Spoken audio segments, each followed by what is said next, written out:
Pero, tignan mo nga itong grade mo sa school.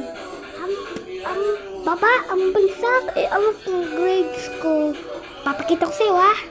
AP, aralin pang puna, double mo subject, kapakabansak mo. 22. Yan ang nga sinasabi ko. Ito naman, Pilipino. Bagsak 10. Ito naman. English, 5 lang. Ito naman, math. Malapit ka na sa math, pero pakabagsak 30. Ano kung gagawin niya? Diyan kasi sinasabi ko, puro kakalalaro.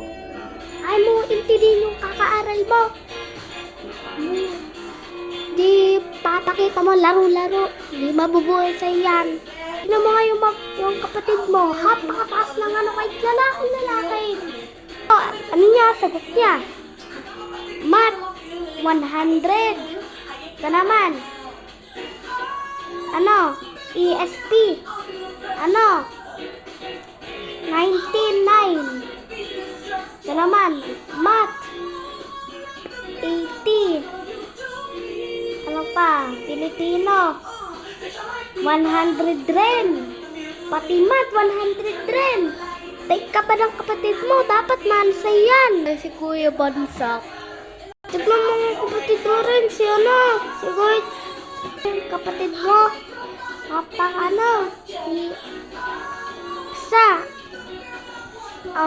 Ang as ng grades. Ikaw baba. Ito. Math. Lahat 100 sagot.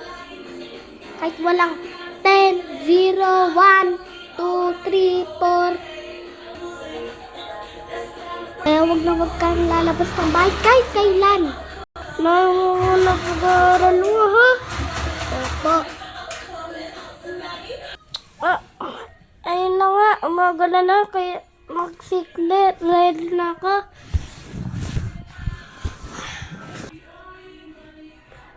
Ready ka na? Apa! Tara na. At makatapos, inauna ko muna sarili ko. At pagkatapos nun, nagre-review na rin ako pagkatapos ng school. Review na ako.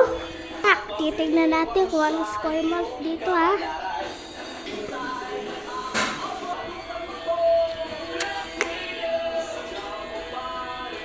Mataas.